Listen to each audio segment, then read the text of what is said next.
Earth has terms and conditions. Nobody read them. They're 4 billion years long and written in a language that predates language.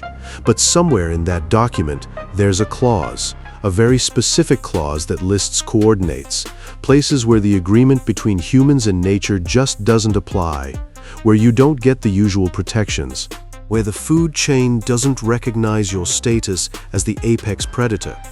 13 of those places exist right now. I know where they are. We're visiting all of them today.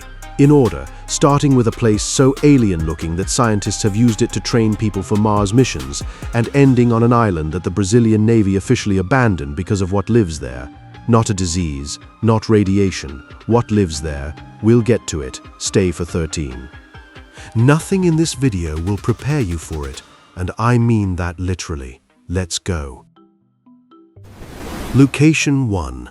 Socotra Island, Yemen.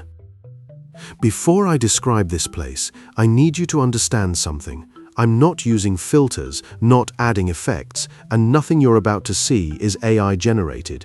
This is a real island, on a real map. You can buy a flight there. Socotra Island, Yemen, Indian Ocean. 6 million years ago, this piece of land broke away from mainland Africa and just drifted. And here's what isolation does to living things over millions of years. When you see the result, your brain does a full reboot. 37% of Socotra's plant species exist nowhere else on Earth, 90% of its reptiles, 95% of its mollusks. This isn't biodiversity. This is a parallel universe that got stuck on our planet. The signature tree, the thing that makes Socotra look like a screenshot from a video game someone made up, is the dragon blood tree.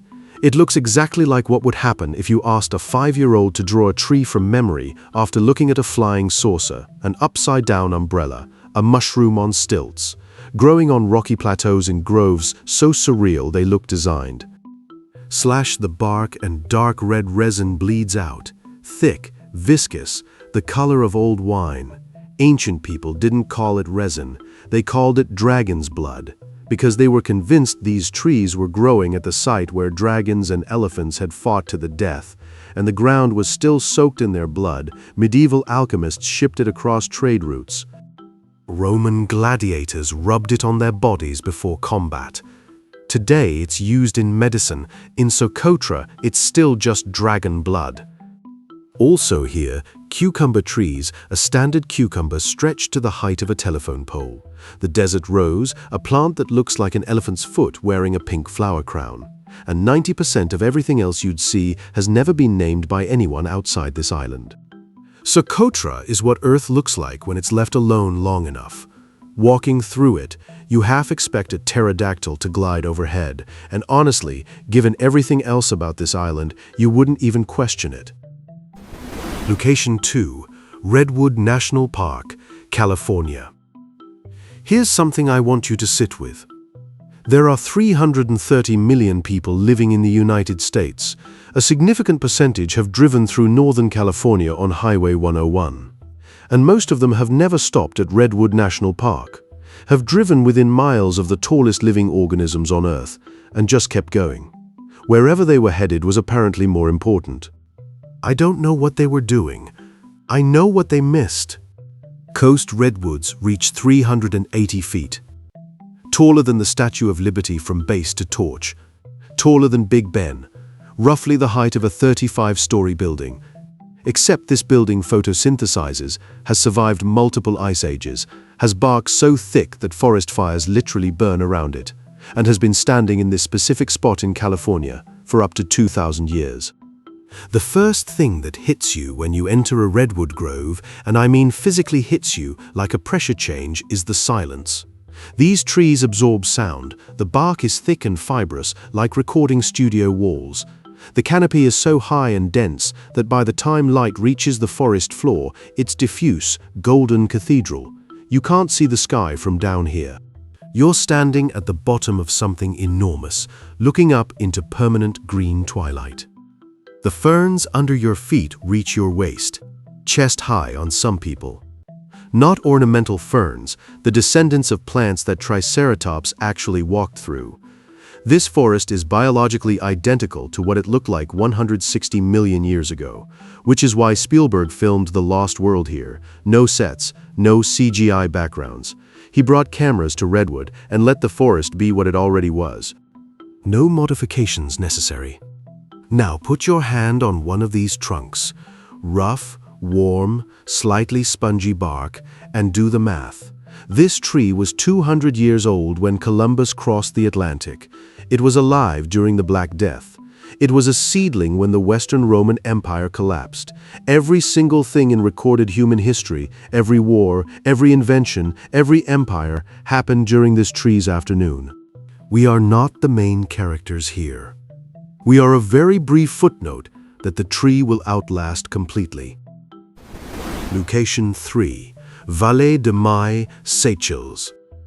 The Seychelles, Praslin Island. A nature reserve called the Vallée de Mai, fragment of the ancient supercontinent Gondwana. When the first European sailors arrived here in the 18th century, they were so overwhelmed by what they found that they wrote home, completely sincerely, claiming they had found the actual Garden of Eden. Adam and Eve's place, the real one. I'm not saying they were right. I understand the impulse completely. The dominant tree here is the Coco de Mer palm. I need to approach this carefully because the Coco de Mer is anatomically specific in ways that are impossible to accidentally overlook. The female palms produce the largest, heaviest seed of any plant on Earth, up to 44 pounds, with a shape that is unmistakably, unapologetically human in its design. 18th century sailors who found these things washing up on beaches had no idea what they were. They decided they must grow in underwater gardens. The male palms produced something that left those same sailors equally, let's say, unambiguous in their descriptions. And then there's the local legend. For generations, locals have whispered that on certain nights, moonless, unobserved nights, the male palms pull their roots from the earth and walk to meet the female palms. Any person who witnesses this dies or goes blind. That's the deal. That is the local legend about what these trees do after dark. Is it true? Obviously not. But standing in this forest at dusk, listening to those enormous leaves, the largest of any flowering plant on Earth, dragging against each other with a sound like sheet metal on sheet metal, you will believe things about this place that you would not believe anywhere else. This forest has been doing this to rational thought for millions of years. Location 4. Jellyfish Lake, Palau. We're going into water, not the ocean. A lake. A specific lake on a specific island in the Palau archipelago, surrounded by jungle-covered limestone, accessible only by hiking over that rock in full gear. If you're afraid of jellyfish, the texture, the tentacles, the idea of something brainless touching your face, this place is your nightmare made into coordinates. This is your stop. Take care of yourself. For everyone else, Jellyfish Lake is one of the most extraordinary places a human being can visit right now, and the science behind why it exists is almost as strange as the place itself. About 12,000 years ago, rising post-ice age sea levels flooded a hollow in this island. Ocean water got in, then the sea retreated. A population of jellyfish was sealed inside. No predators came with them, no sea turtles, no large fish, nothing that hunts jellyfish. And evolution did what it always does when the pressure is completely off. It relaxed. Over thousands of generations, these jellyfish gradually stopped producing functional venom.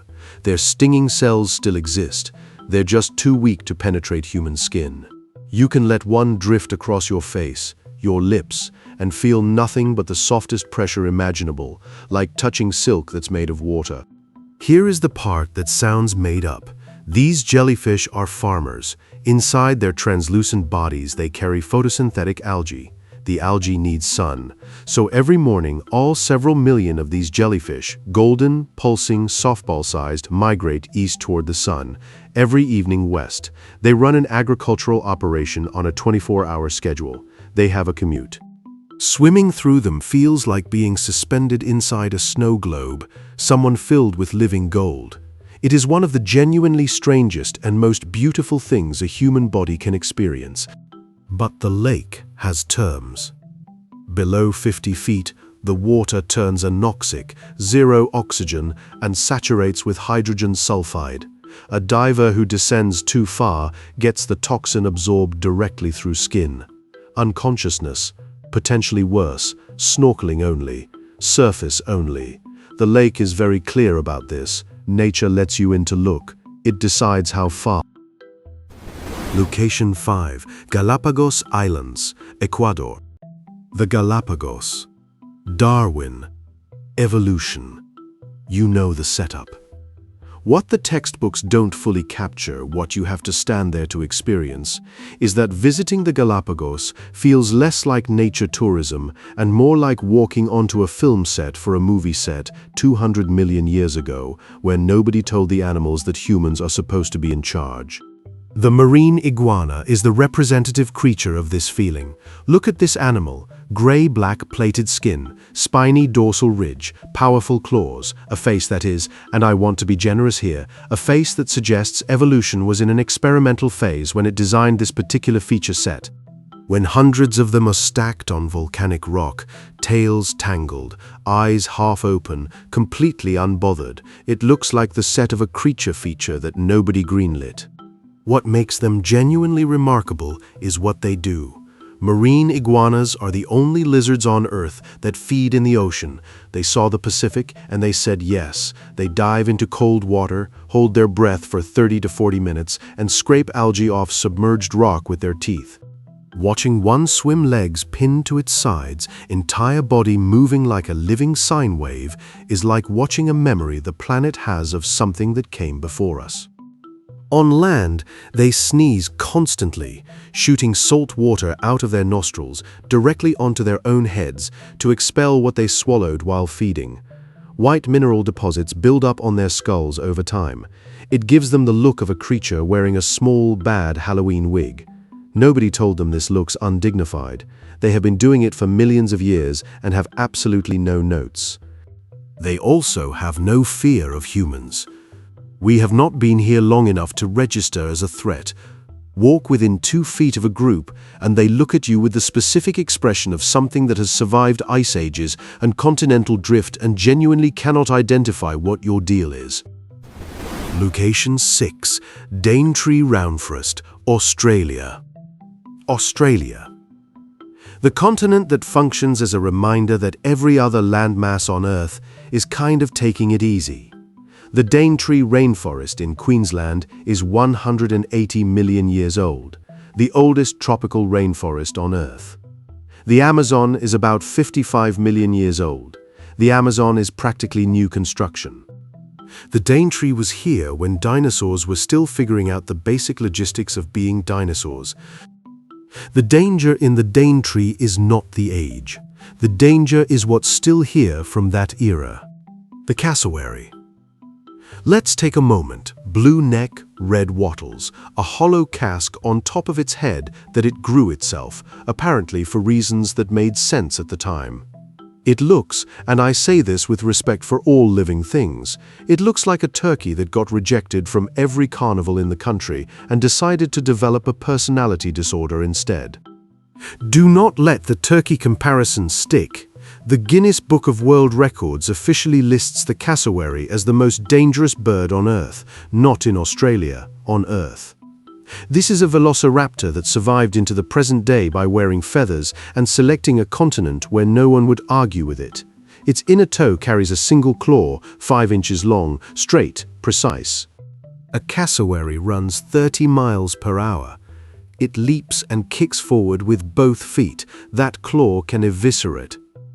There are documented human fatalities. During World War II, American soldiers training in these forests received specific briefings on the cassowary as an active threat, not wildlife to photograph, an operational hazard, equivalent to enemy contact.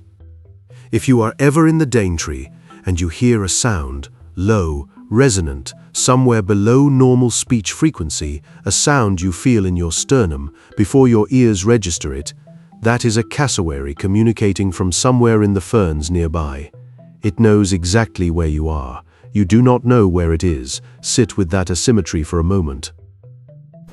Location 7. Tsingy de Bemaraha, Madagascar. Madagascar. A country that is itself a lesson in what biological isolation does over enough time. 90% of its wildlife found nowhere else on Earth.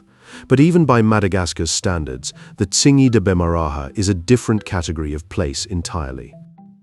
The name Tsingy translates from the local Malagasy as, where one cannot walk barefoot, which sounds like a mild notice, like a sign at a pool that says no running. It is not mild. This place is dangerous in full mountaineering gear with fixed rope systems and guides who know exactly where to commit weight on every step. The geology, this was ocean floor, the water withdrew. Tropical rainfall dissolved the soft limestone and left only the hardest, sharpest material standing. What remains is a forest of stone blades, millions of vertical limestone needles, some over 100 feet tall, packed so tightly that moving through them requires permanent fixed ropes, harnesses, and the continuous awareness that a wrong step means falling onto a surface that will cut through a climbing rope or a pair of cargo pants with equal efficiency. Search and rescue personnel describe a deep interior evacuation from the Tsingy as essentially a thought experiment. No helicopter landing zone. Carrying a stretcher across the stone requires more people than can physically stand on the available path simultaneously. Go deep, have something go wrong, and the realistic situation is you wait. Down in the gorges where light never reaches, ancient plants and Jurassic lineage insects live in permanent cool shadow. Above, stone reaches temperatures that make bare contact impossible. Now look up. Those white shapes bouncing between the spikes, landing, springing, launching 30-foot gaps without hesitation. Those are sifaka lemurs. They have spent millions of years adapting specifically to this terrain. Their hand and foot pads are hardened to the texture of tire rubber. They land barefoot on the tip of a stone blade and spring again in the same motion.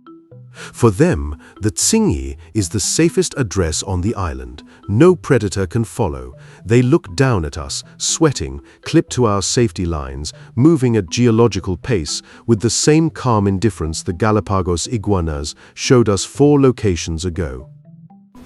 Location 8. Congo River, DRC. The Congo River is the deepest river on Earth.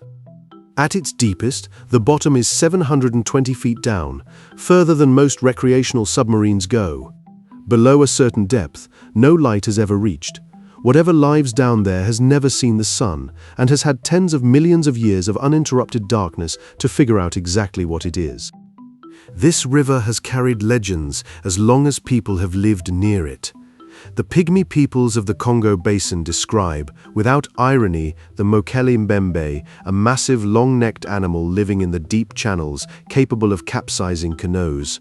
The description fits a sauropod dinosaur. Western cryptozoologists have been funding expeditions here for over 100 years.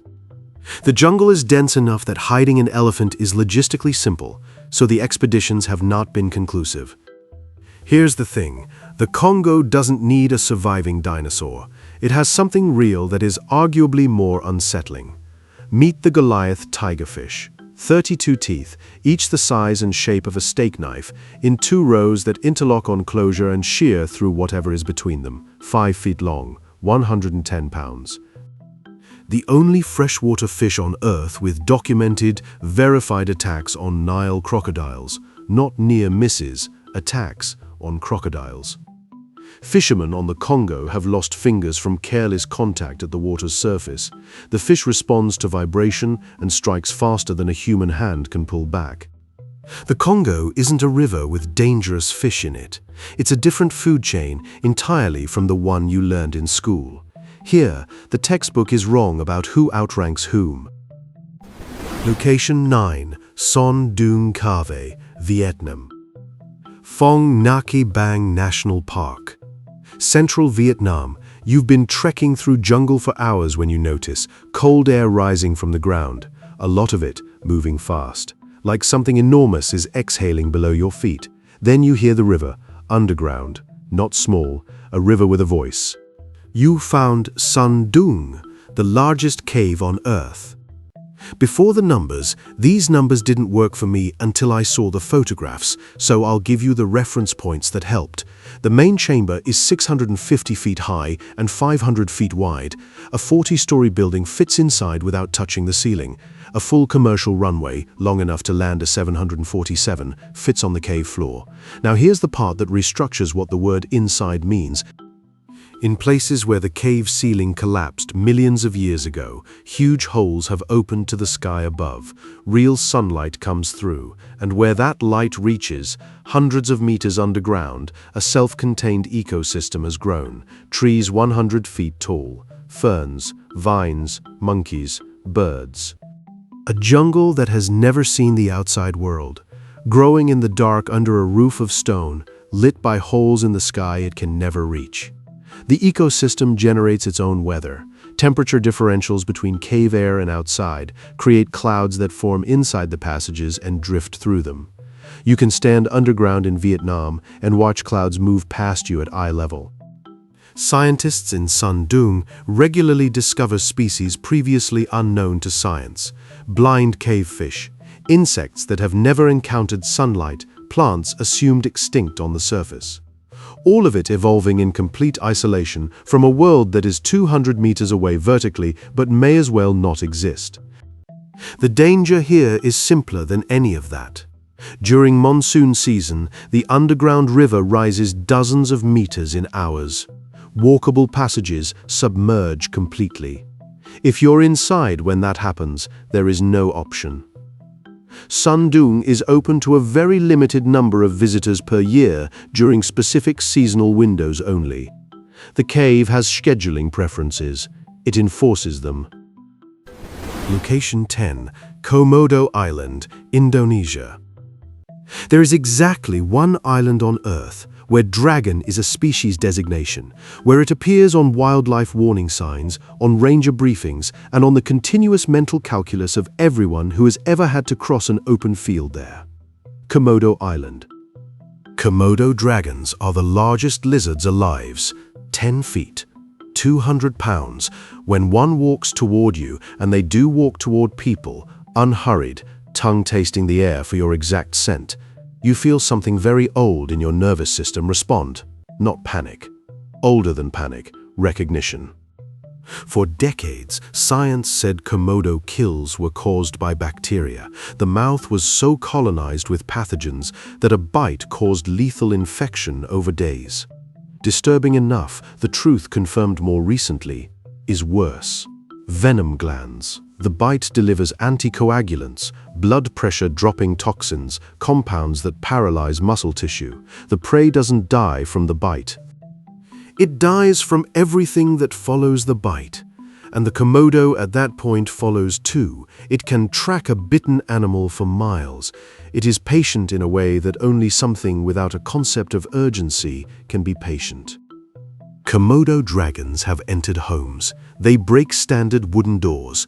Local residents build on elevated stilts because the dragons cannot climb smooth vertical surfaces, but they will test every other entry point methodically. Rangers escorting tourists carry long forked staffs, not symbolic deterrents. The only viable intervention available if something escalates. This is not a zoo. There is no barrier between you and what is watching you from the dry grass right now.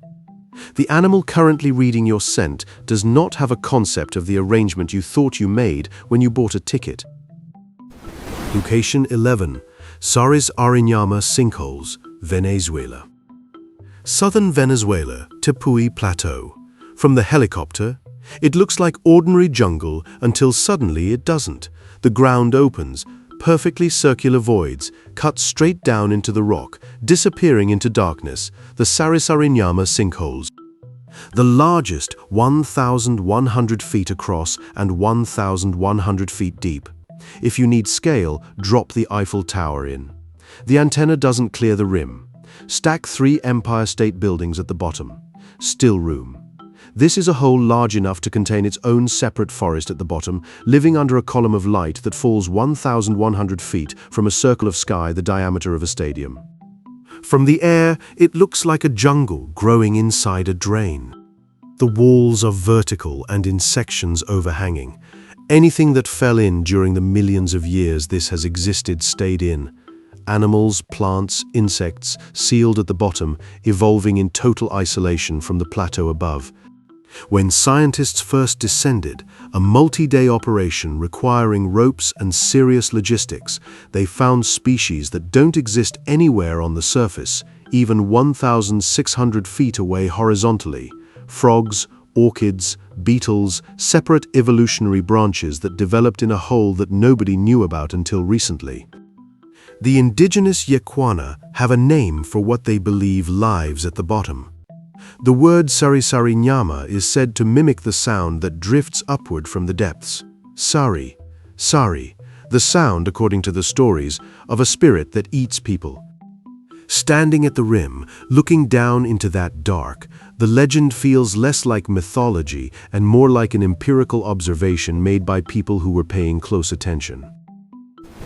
Location 12, Ramree Island, Myanmar, January 1945, off the coast of Burma. A British naval force lands on Ramree Island and pushes approximately 1,000 Japanese infantry soldiers into the mangrove swamps of the island's interior. The Japanese commander refuses to surrender and orders his troops to cross the swamps at night to rejoin forces on the mainland. This event is in the Guinness Book of World Records, not in the military category, in the natural disasters category. Specifically, the deadliest recorded animal attack on humans in history. The saltwater crocodile is not the Nile crocodile from nature documentaries. It is larger. Males reach 23 feet and exceed a ton in weight. Their bite force is the highest ever recorded in any living animal, by a significant margin. They are ambush predators unchanged in 200 million years, because 200 million years of results have not indicated a need for revision. They can move on land faster than a sprinting human over short distances, and that night they were drawn to the swamp by the scent of blood from wounded soldiers who entered the water first. British troops holding the perimeter reported what they heard from the swamp. Not gunfire, screaming, then splashing, then the sound of jaws. 20 men came out by morning. 20 out of 1,000. The survivors were in states of psychological collapse that many never recovered from. British officers who recorded the accounts described the audio of that night as the single most disturbing experience of their entire Pacific War service. Not the combat, that specific night. Ramree Island looks calm today. The mangroves creak quietly in the current. The water surface is still, but something is watching from beneath it right now, based on 200 million years of well-documented evidence, and it is considerably better at this than we are. Location 13, Snake Island, Ilha da Queimada Grande, Brazil. From the air, it is beautiful. Green canopy, rocky shoreline, clear water on all sides. About 110 acres off the coast of São Paulo state, it looks like exactly the kind of place someone turns into a private resort and charges $8,000 a night for. The Brazilian Navy looked at this island, made a decision, and left, permanently. They run the lighthouse on remote automation now, because the last lighthouse keeper who lived there, along with his wife and their 3 children, died there. Snakes came in through the windows one night. The family ran for the boat through the forest. None of them made it. Ilha da Queimada Grande, Snake Island. About 11,000 years ago, rising sea levels separated it from mainland Brazil. The land fauna that remained included snakes, many snakes. No predators came to manage the population. The only food source was migratory birds, birds that, when bitten, would fly away. So the venom had to be fast enough to ground a bird before it could take flight. That is the evolutionary selection pressure the island's golden lancehead viper has operated under for 11,000 years. The result, venom 5 times more potent than its mainland relatives. Fast enough to drop a bird mid-air, at the bite site, tissue begins dying immediately, necrosis visible while you are still standing there. Kidney failure follows, internal hemorrhaging, systemic collapse. Population density. Estimates range from 1 to 5 vipers per square meter of island surface. Every square meter, step, snake. Reach for a branch, snake. Look up at the trees, snakes hanging. The entire surface area of the island is the hazard. There is no safe path. Researchers granted access, a small group, once a year, accompanied by a physician with antivenom, describe it as the only place they've been, where the standard assumption that the ground is safe simply does not apply. Anywhere. Ever. The Brazilian government's official position on civilian access to Queimada Grande is no. The legal framework makes it functionally impossible for an unauthorized person to land there. Brazil drew a line around a piece of its own territory and said, this one isn't ours anymore, this one belongs to something else. And that, after 13 locations and 4 billion years of Earth running without our input, is the point. There are coordinates on this planet that didn't get the memo. The one that said we're in charge now, the one that said we're at the top. These places predate that memo. They predate us. And when we arrive at their coordinates, the response ranges from total indifference to active termination. We are guests on a planet that did not request our presence, managed without us for the vast majority of its existence, and in 13 specific locations still doesn't recognize the arrangement we think we have. 13 places. 13 data points from a planet that has been running an experiment since before the concept of before existed. What these locations suggest, collectively, is that the version of Earth we live in, the one with roads and cities, and the ability to order a mattress to your door in 2 days, is a very thin layer on top of something that is still, in places, entirely outside our jurisdiction. We showed up 5 minutes ago in geological terms. We built things, named things, decided we were in charge, and in 13 specific coordinates that you can pull up on Google Maps right now, Earth looked at all of that and said, "Cute, now get off my lawn." Drop a comment with the number of the location that made you actually pause the video. I want to see which one got people, and if none of them did, you're either lying or you're a cassowary. Either way, I respect it. If this video was worth 20 minutes of your time, a like helps this channel more than you'd think.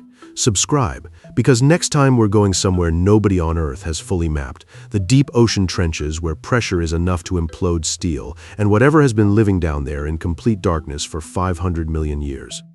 Stay curious. Watch your step. I'll see you in the next one.